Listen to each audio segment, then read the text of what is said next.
Welcome to this recorded session on interview designs. In this session, we're going to introduce the different types of interviews, how to design interviews and how to structure interviews, some ethical considerations that we need to consider when using an interview design, and how we recruit participants for interview designs. There is also a small task for you to complete, which is explained at the end of this recording. Now, it has been said that the simplest way to find out information from someone is simply to ask them. And this is the underlying principle of research interviews. Interviews can be conducted in highly structured ways or even in more informal or more flexible ways, with individuals or with groups, and they can be conducted in person, on the phone, or even through virtual platforms. Now, in relation to the type of interview, there are three common approaches that we can take. The first approach is called a structured interview. Now, this is very similar to a survey, but there are some key differences, and that is essentially that you ask the question to the participant, and the participant isn't writing their answers down on a questionnaire. Now, you will have a list of pre-designed questions, and you will ask each of your interviewees those pre-designed questions in the same order. And therefore you don't deviate away from these. This makes comparing responses easier as everyone has been asked the same set of questions. However, if the interviewee says something interesting and you might want to expand on that, you're limited in this approach as you are required to stick to the interview schedule that you've pre-planned. So the second type of interview is called semi-structured. This is where you have a list of structured pre-designed questions which you ask everyone, similar to a structured approach. However, you also have the flexibility to probe further and ask questions based on the participants' responses. So this means that you may ask some of your participants different questions as you delve into some of the interesting things that they may say. But you also have a set of questions which is the same for everyone. So it's kind of in the middle of a structured approach where you have the same set of questions for everyone, or an approach where you just talk to everyone and respond to the way that they're answering questions. Now, what this does mean is you can compare answers based on those set questions relatively easily because they've all answered the same questions.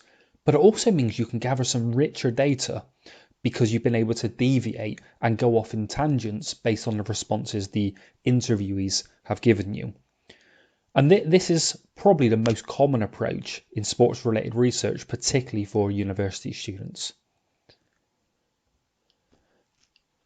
The third type is unstructured. This is where you have an open discussion with the participants based on a set topic, but your questions aren't necessarily planned. This can allow you to gather really insightful data from your participants and for the interview to follow a direction which is interesting and relevant to both you, but more importantly to the participant, so they can kind of control or have more of a say in the direction of the interview. Now, you can see this more as like an open conversation, but one where you are asking questions. So it's not a complete open conversation, but it is kind of like that, but you are asking questions within that conversation. Now, this requires you to be extremely knowledgeable about your topic as the conversation can go in any direction, and therefore you need to be able to continue asking questions based on the direction that it goes. It could also mean that comparing answers can be quite difficult because the data you've gathered from numerous participants might be very different. It could also be much richer data and much more insightful data, but it could be harder to compare that. Now, you can conduct these interviews in several ways. For example, you can conduct individual or one-to-one interviews. And this is the most common approach in sports research. And depending on how you set the interview up and how you build rapport with the participants, this could also allow you to gather insightful information as the interviewee may be more comfortable to share their thoughts and to give you a deeper understanding in a one-on-one setting. You can also complete this as a narrative approach where you ask participants to share their experience of events in details. So rather than almost like a Q&A, they're telling you a story about or sharing their story about their experiences of a particular event. You can also ask these with, you can also conduct these with groups of participants at the same time or as a focus group. Group interviews and focus group interviews are very similar in the sense that you are interviewing groups of participants at the same time. There is a key difference though. In a group interview, the interviewer interacts with each individual and occasionally will check for consensus in the group. In a focus group, the interviewer encourages participants to interact with each other to create a conversation around open questions. Therefore, gaining a consensus isn't the ultimate objective of a focus group. So a group interview is more of a Q&A with lots of individuals with some group interaction, and you're trying to come up with an agreed consensus, an agreed idea. A focus group is more of a discussion amongst the group of participants. And our focus our focus today is going to be based on individual interviews. The next topic after this is going to be based on focus groups, so we'll explore that a bit more in the next topic. So we're now going to explore the advantages and the disadvantages of using an interview design compared to some of the other designs that we've explored currently in this module. So firstly, we're going to explore the advantages. Interviews enable participants to talk about their experiences in their own words and are less constrained.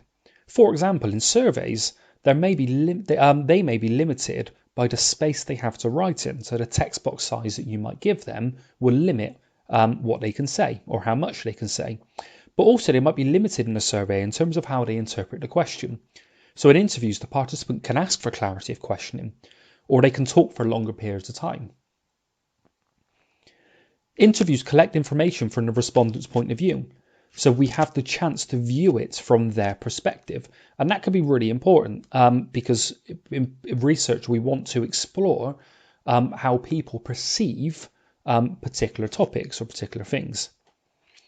We can assess body language. Now, you don't have to do this, but we can observe how someone is feeling based on their body language. This may be interesting and could be something to include in your analysis. But even if you don't, it could influence the tone and language that you use for the rest of the interview. Now, this isn't necessarily possible in designs where we are distant from the data collection process, such as questionnaires, because the questions are kind of on paper. We could be there in a questionnaire, but usually we're not there, and they will navigate through those questions. And if they start to feel uncomfortable with a question, there's nothing we can really do to kind of explore that or to help someone or to ease the way that someone's feeling if that's necessary. Whereas we can do that in an interview. Interviews allow you to investigate particular target groups, and interviews allow you to establish trust and rapport with the interviewees, and that can lead you to gathering more insightful data. Now, in terms of disadvantages, interviews can be quite resource heavy. For example, you might need to book rooms, you might need to book recording equipment. It can also be demanding on your time as you have to get multiple locations for your interviews. So therefore, because you have to spend time in different individual interviews, you also have to spend time getting to those locations for those individual interviews and getting there early and setting the room up and having that initial conversation and staying late. So it can be quite time consuming as well. But additionally, it can be quite time consuming after you've done the interviews in relation to just transcribing the conversations you've had. That could be quite a time-consuming process. Interviews can also be quite expensive. So, for example, you might have to book rooms, and those rooms might cost money. You might have to buy or you might have to rent recording equipment. You might have to travel to venues, and that might cost, there might be travel expenses that come with that. Most of these are solvable, and therefore costs can be low in interviews. So, for example, you might be able to get recorded equipment from the university, or you might be able to use university rooms or locations which are free to use. But these are things that you need to consider when planning an interview. You also might add your own bias as an interviewer, and you might do that directly. Probably not, and hopefully not, but you could. But you might do that accidentally. So, for example, your question structure, or the way that you structure questions and phrase your questions, for example, your tone of voice, your body language, all of these things can influence how the interviewee is feeling and therefore how they respond to your questions. The interviewer can become dominant, can direct answers from respondents. This is something you need to consider when you design your interviews. However, this becomes a bigger consideration if you have a pre-existing relationship of any form, or any power over the participants. Then you need to consider it even further and try and mitigate the risks of that. Interviews can be difficult to analyse, particularly as the amount of data you collect can be quite large and can be larger than most other designs. This can make it difficult to make sense of your data. There are tools and processes available to support you with this, but it can be quite not only time consuming, but also quite difficult to navigate through all of that data that you end up collecting. Your data is dependent on the responses from the interviewee. Therefore, your data could be high in quality, but also it could be low in quality, and that's based on what the interviewee says. You haven't got a lot of control over that. Yes, you can influence it, but if the interviewee, for some reason, doesn't want to share much with you, or on the flip side, they do want to share quite a lot with you, then your data will be high in quality or low in quality, and that, as I've said, that's a little bit out of your control. Now, designing the interview largely follows the same process as designing a questionnaire. That is, you need to identify what information is required, how you will get that information using an interview. The key difference is that once you've determined the structure of your questionnaire, generally you're unable to alter it, whereas you may be able to continually develop and refine your interview schedule to some extent. So a few points to note when constructing your initial interview schedules are as follows. Introduce the purpose and structure of the interview beforehand. In much the same way that a covering letter for a questionnaire provides the participants with important information, your introduction at the start of an interview should also set the scene for your participants. You should group questions about the same concept together and try to avoid jumping back and forwards between topics. Begin with an easy question or a series of easy questions that will put the participants at ease and encourage them to begin talking comfortably. Now, this question doesn't need to be directly relevant to the research, particularly at the start. It's more important that we start to gain the cooperation and trust of the interviewee. Ensure that your questions are clearly worded. They're unambiguous, they're understandable to the interviewee. We use very clear language. Make sure too that the relevance of each question is clear to the interviewee. If the relevance isn't apparent to them, or if the interviewee seems unclear, then take some time to explain the purpose of that question before they go on to answer that question. If you need to ask any personal or even potentially threatening questions in your research, direct those towards the end of the interview. And essentially that's because once you've had a chance to develop trust with the interviewee, they might be more willing to share responses to those questions. Whereas if you put them at the start, then if the trust and rapport isn't built, they may not answer it, or they may not answer it very well, or they may even just at that point say they want to stop the interview. Now, when designing your interview questions, it is useful to consider what information you want or need from the interview first.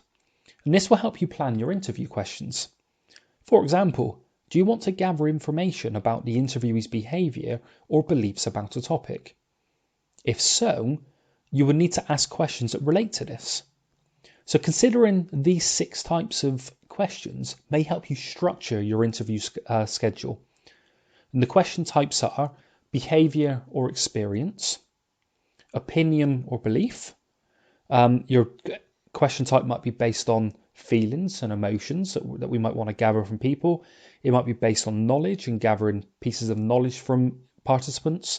It might be based on sensory, or it might be based on backgrounds or demographics. So these are the 6 question types. You don't need to pick one of these and frame your entire interview around one of these, but understanding these different question types will help you start to plan out your questions once you've determined which of these types will be more appropriate for your interview. So once you've worked out your question types, You can then start to work on how to structure your question. For example, you might want to use open questions. Open questions allow the interviewees to share their experience in greater depth, gives them freedom to express their thoughts. So for example, you might ask, how do you feel about? Their responses, therefore, will be an extended answer. You could use closed questions, where responses are limited to a yes or a no. For example, you might ask, did you like? Their responses are typically limited. This can be quick, therefore you can ask lots and lots of questions, but it doesn't really allow you to gather in-depth information, and therefore closed questions might be more appropriate to a survey-based design rather than an interview-based design. You could also plan for probing questions. Probing questions allow you to get more information about an answer or to gain clarity from the participants. So for example, you might ask, tell me more about, or how did that make you feel? So you're trying to probe a bit deeper, you're trying to get a bit more information. But also, if you want a bit more clarity, you might ask, what do you mean when you say, and that might, therefore the respondent, the interviewee, can rephrase their answer, and that might give you some clarity if you're not quite sure what they're saying in that moment. Now, some of these might be unplanned, and you might respond to the participants in an unplanned way because they might say something that's really interesting, or they might say something that you're not quite sure of. But it is common to plan some potential probing questions that you might use as well. So we've looked at the structure of interview questions and how you can structure an interview overall. What we're going to do now is spend a little bit of time considering some ethical considerations related to interview designs. So the first consideration is informing participants and gaining informed consent. Now, informed consent is different from consent as it requires us to inform the participants. In interview designs, this typically means informing participants of the purpose of your study. This can be done through information sheets, which the participant reads and then consents to by signing a separate consent form. However, it is also common for an interviewer to inform the participant verbally before the interview date or at the start of the interview. So it can be done through a typical information sheet, but it can also be done verbally through conversation before the interview or even days before the interview. The second consideration for informing the participant is to explain why they have been selected. Their selection may include an element of randomization. Not as likely in interview designs as it is in other designs, but it may include that. However, you would have narrowed your population in some way, even if it does include some randomization, and therefore your interviewees will fit some criteria that you've selected or the narrowed population that you've determined. So for example, if you want to investigate PE teachers, you're not going to interview someone random, you're going to interview a PE teacher. So explain to them why they've been selected and why they're of interest to your study and how they can contribute is important to helping them understand the purpose of the interview. The third consideration is to explain timeframes to the participant. This can include arranging a date and setting out the length of an interview. Now, try not to be too prescriptive here, just in case you overrun or your interview doesn't last as long. But giving participants an expected time frame, so for example, somewhere between 30 and 45 minutes, can help them plan the rest of their day. At the same time, you might also consider the location of the interview. It can be appropriate to let the participants select the location so they're comfortable.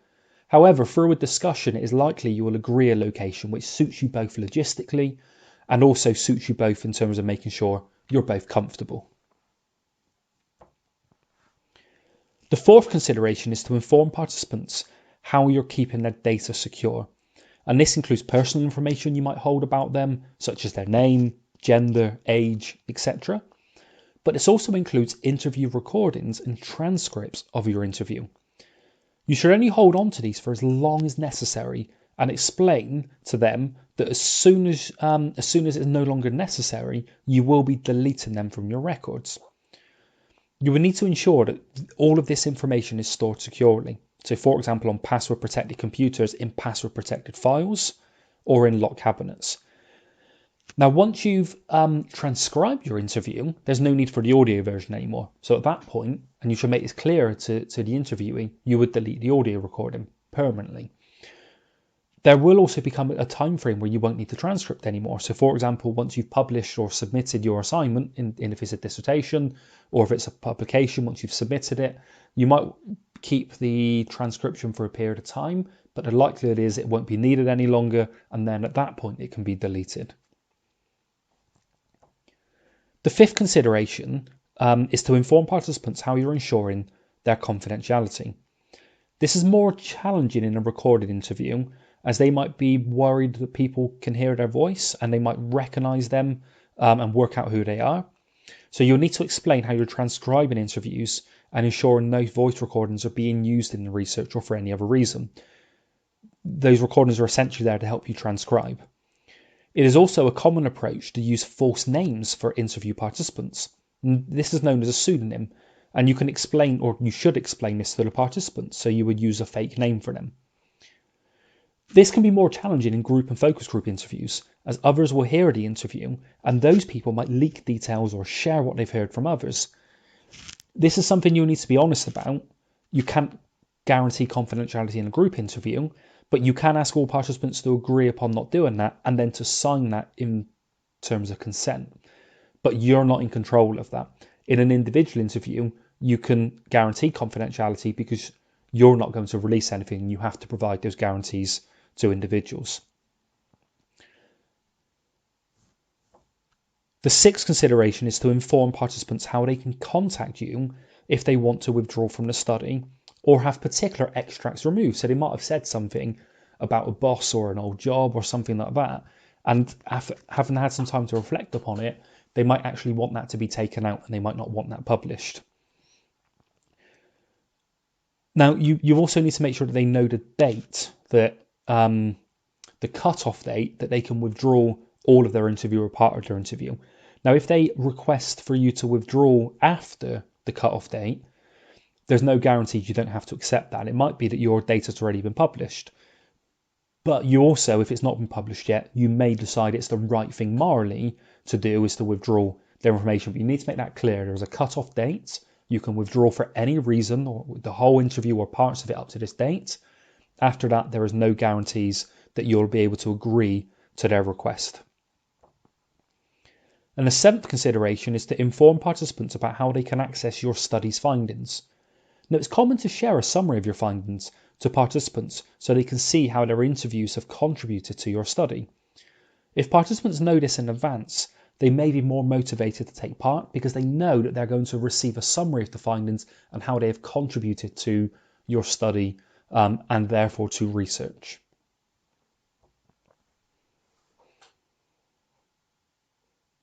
Now, motivating the interviewee can be seen through the lens of ethical considerations as it influences the data you gather. The overall objective of the interview is to ensure that the respondent feels willing to provide the desired information. Otherwise, it is likely that the data will lack validity, especially if the interviewee feels pressurized into taking part or just wants to get the interview finished as quickly as possible. We can consider these three factors to help motivate the interviewee. So the first one, the respondent must feel that the interview will be enjoyable and satisfying. Three things are important here. First, the personal demeanor of the researcher must be such as to create a good impression. Secondly, the interviewee must be briefed as to the nature of the interview and how it is being carried out, and given an indication of the likely length, as we discussed earlier. And thirdly, the location and timing of the interview are important, and it is advisable to let the participant choose that as far as is practical. The respondent needs to see the study as worthwhile. The interviewee should feel that they are making a contribution to a worthwhile study. This can be done when individuals are initially approached to take part in an interview, as well as in the briefing beforehand. And the third factor is perceived barriers in a respondent's mind need to be overcome. Trust needs to be developed. This can be done by explaining who you are and why you are doing the study, as well as how the respondent came to be chosen. And by ensuring the confidential nature of the research, here you also need to to project your competence to be undertaking such research. Now, as you can see, some of these factors link to what we discussed previously about ethical considerations. Ethical considerations isn't just about the process of ticking aspects off to make sure the study can happen or it's safe, but it's also iterative. And this means it's ongoing, and it's something you should reflect on throughout your study. Your decisions and your actions can motivate the participant in different ways, which can influence what they choose to share with you. Now, it may be appropriate at times to ask sensitive questions in an interview. It is often tempting simply to just play safe and to not ask these questions because you're worried about the sensitivity of them. However, it may also be that such sensitive information is important to your research. And if you do have to ask sensitive questions, you should ensure that you follow a number of actions or a number of guidelines. So first of all, be careful in your use of language when you first approach the interviewee for help.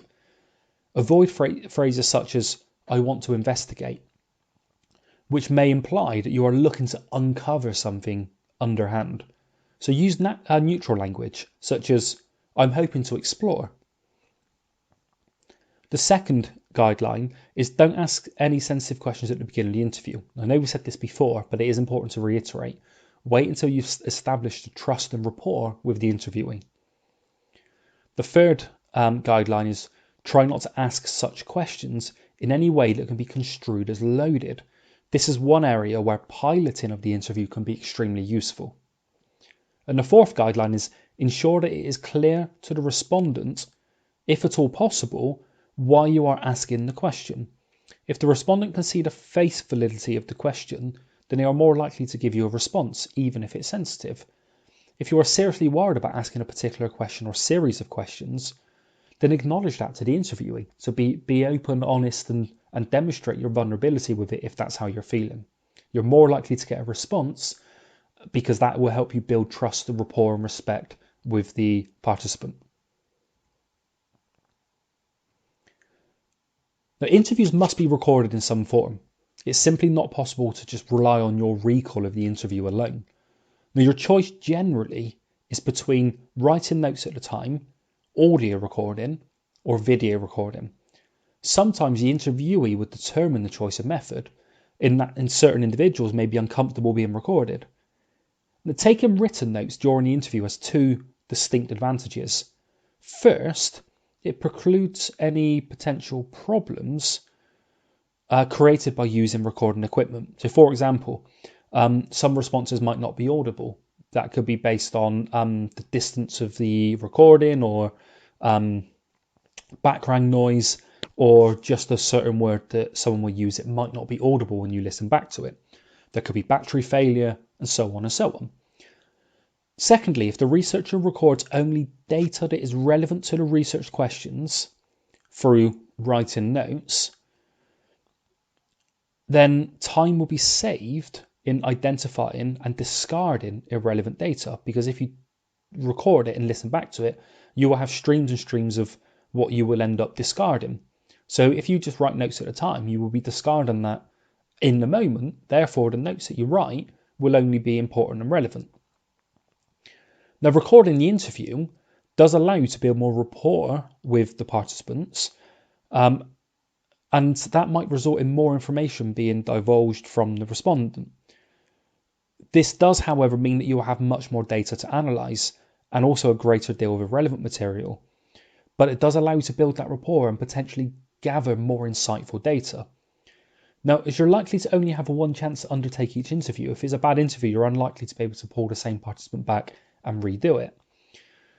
It's therefore suggested that you record your interviews because you only get one shot at it, and that's assuming you have the interviewee's permission to do that, but you might also want to make some limited notes at the time. Only limited so you can still build rapport, but also that might help you then when you're going back through the transcriptions to know where the really important data is and which data you can just discard without really going through in great depth. Now, recruiting participants in an interview will follow a different process to those in typical quantitative methodologies. The argument about whether you're sampling or selecting is one you would need to consider. And selecting participants in an interview design is a common approach. If you sample, you're likely to follow a non-probability sampling technique. And here are some of the techniques available to you. You don't have to pick all of these quite clearly, but these are the ones that are available in a qualitative study or a non-probability sampling technique. So we'll start at the top. So in snowball sampling, you locate your initial participants, and then those participants identify further participants. So it snowballs on. And then again, they identify further participants again. Do you see that a lot on social media? I've completed this questionnaire. Who else can complete this? You send it on to all of your friends. A few of those complete it, they send it on to all of their friends. So it snowballs on. Now that's more common in survey-based designs than it is interviews. Theoretically, it's possible, but it's more common in survey-based designs. So if we move to the right, so in theoretical sampling, you identify participants that demonstrate a particular theory. In typical cases, sampling, your sample is chosen on the basis that they are typical of a particular theory. In extreme cases, you select an extreme case of a theory. In opportunistic sampling, you select samples as they arise. So you take advantage of any unexpected opportunities. You might have an elite athlete that you come into contact with and you think, this is a great opportunity to interview someone within this environment that I wouldn't have access to normally. In convenience, your sample is selected in terms of location, accessibility, to your convenience. You should avoid that where possible because you don't want to just pick people because they're by you. You want to try and pick people purposefully. And then in key informant technique, individuals are selected due to the specific knowledge they have. This approach may seem more appropriate as a selection as opposed to a sample, as you are carefully selecting participants to be interviewed. The key informant technique is quite common in sport-based interview design research. And for example, if you want to understand how PE in a specific school supports mental well-being of all children, in a key informant technique, you're going to select the head of PE because they have, you'd assume, the most knowledge about the PE curriculum and the children in the school based on their job role. So as a quick recap to this session, there are 5 basic rules that you should follow for every interview. First of all, understand the interview. You need to know the purpose of the interview and also clearly understand the concepts under investigation. Be committed to completing the interview. There may be the temptation to complete the interview in the shortest possible time or to even end the interview early. You should be committed at every interview to spend sufficient time to gather enough data. Although the participant must also be able to withdraw at any point they want to up until that cut-off date, but any point they want to during the interview. So if the interview ends early, it's not because you've ended it early, because the participant chose to. Practice the interview, pilot study it. In the same way that a questionnaire survey is piloted or pre-tested, an interview should be rehearsed beforehand so you can work out whether you need to tweak it or change it. Try to minimize the effects of your personal characteristics. Factors such as your age, your dress, your demeanor, and so on may all affect the responses given. But depending on the nature of the interview, you should minimize these through appropriate dress and language and so on. But you need to think about the context. So if you're interviewing in a professional setting compared to if you're interviewing a group of adults at a grassroots sports club in their local bar, your dress code, your demeanor, all of those things will be very different. So it needs to be appropriate to the group where possible. And use common sense. Be prepared to use common sense if things seem to be going wrong or problems arise. So take each situation as it comes. Be prepared to exit the interview if things are going wrong. Now, your task is relatively small. However, it's important you complete this before your seminar with myself, Juliet, or Cass. So you need to select one of these 5 research questions. So you've got 5 options here. You need to select one of them. So how does students' boredom, shame, and anger in PE predict their future disruptive behaviours during class? Or how does PE teachers' beliefs concerning student outcomes influence their pedagogical approach, so their approach to teaching, their practice? Or how do those connected, and then enter a sport of your choice, could be boxing, football, cricket, etc. How do those connected to that sport think about and consider drug and supplement use in sport? Or how do elite hockey coaches use questioning to support player development? Or how are teenagers' levels of physical activity affected by anxiety? Now, your task is to create 5 interview questions from the research question that you've selected there above. Therefore, you might want to rewind this recording to specific parts. For example, which question type will you use? So we had like behavior or opinions or sensory, for example. Using open questions, maybe planning possible probing questions. You might want to rewind to various parts of this recording to help you plan your 5 interview questions based on the research question that you've picked there. Now, your interview plan could be structured or it can be semi-structured.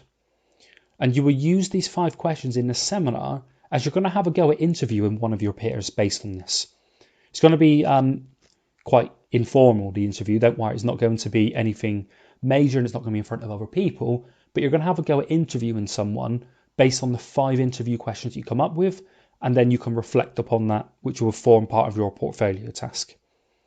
Now, if you would like some help structuring this, or if you have any specific questions about the task, or even the content from this session, then please let us know. Now, you should make sure you have the questions with you for your seminar, so make sure if you've done them, whatever device you log on with, you have those questions to hand, and you have them saved as they're going to go into your portfolio task as well.